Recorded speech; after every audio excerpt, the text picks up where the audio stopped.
Et toi, tu es plus dépression ou burn-out?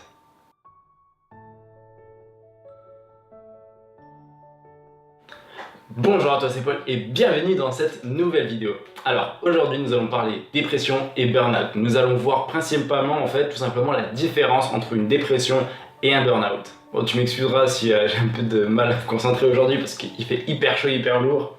C'est très difficile pour moi de tourner une vidéo dans ces conditions, mais on fera avec, y a pas de souci. Alors, dépression ou burn-out? En fait, moi il y a quelques mois de cela, je ne savais pas du tout la différence entre un burn-out et une dépression. Et si tu es dans le même cas que moi, je vais essayer de t'apporter quelques éléments de réponse. Je vais essayer de t'expliquer tout simplement la différence qu'il y a entre une dépression et un burn-out. Même si c'est très similaire, il y a quand même une légère différence. Alors, pour commencer sur le burn-out est un épuisement professionnel. C'est-à-dire qu'en fait, c'est forcément lié au travail. Alors, pour vite fait énumérer quelques symptômes, c'est comme une dépression, il y a plusieurs symptômes et chacun va vivre son burn-out différemment. Mais pour vite fait lister quelques symptômes assez généraux et qui sont assez similaires dans la plupart des cas, c'est premièrement un désintéressement du travail, un sentiment de frustration et un sentiment d'être incompétent.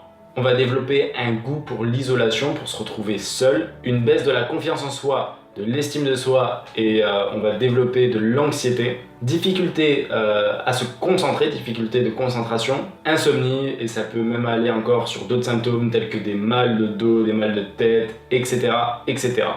Alors, comment reconnaître un burn-out? Tout simplement, tu pourras te reconnaître éventuellement si tu as ces symptômes-là qui sont bien sûr liés à ton travail, liés aux études, même ça peut être totalement dans le cas si tu es étudiant à l'heure où tu regardes cette vidéo.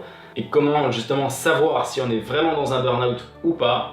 C'est généralement quand on va travailler et qu'on va prendre des vacances, quelqu'un qui n'est pas atteint de burn-out est censé revenir de ses vacances un poil de meilleure humeur.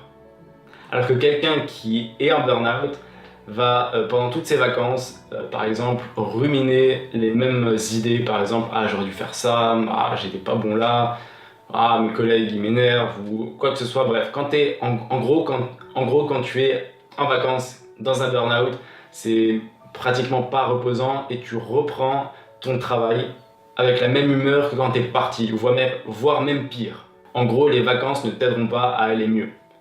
Si tu vois que les vacances n'ont absolument rien changé sur ton humeur au travail, c'est que tu es peut-être en train de développer un burn-out.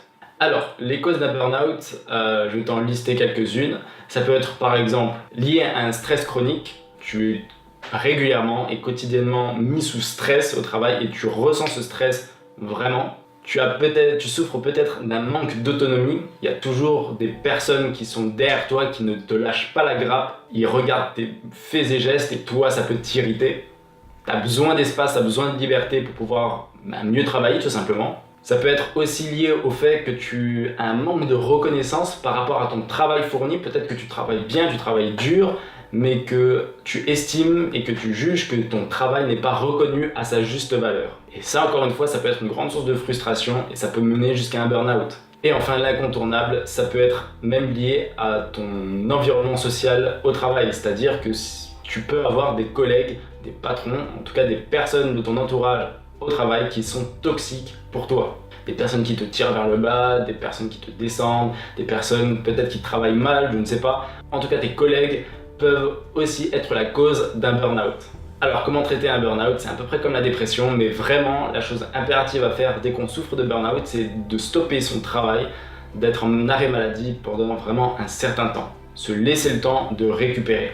Et pendant ce temps-là, se soigner et demander de l'aide extérieure. Et d'ailleurs, un des cercles vicieux quand on est dans un burn-out, c'est que on va développer donc des symptômes. D'ailleurs, j'ai pas dit, mais aussi des symptômes de fatigue. On va se sentir énormément fatigué, on ne va plus avoir d'envie d'aller au travail le matin. Mais quand on va se sentir fatigué, on va vouloir faire plus, par exemple. Et ça peut être ton cas. Je dis pas que ça va être dans tous les cas, ça va être la même chose, mais tu peux tomber dans ce cercle vicieux, c'est-à-dire que tu vas être fatigué, tu vas commencer à développer des symptômes de fatigue et tu te dis mais c'est pas possible, moi je faisais plus il y a 2 semaines.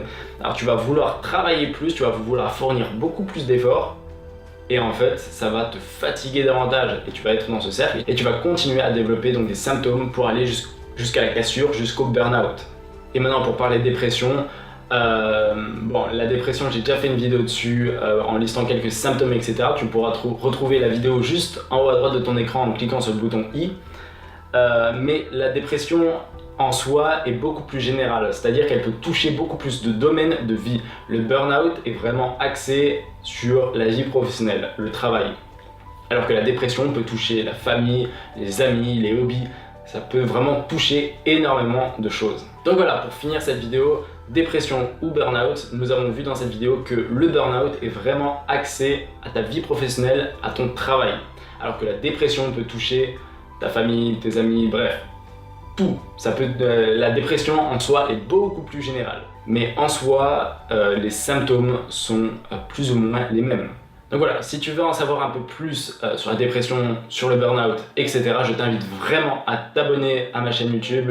Tu pourras cliquer juste en dessous de la vidéo, là sur le petit rectangle rouge, pour vraiment être au courant des prochaines vidéos qui vont sortir sur le sujet de la dépression et du burn-out. Et voilà, et sur ce je te dis, vis heureux et n'oublie jamais, la vie est belle. C'était Paul, bye bye.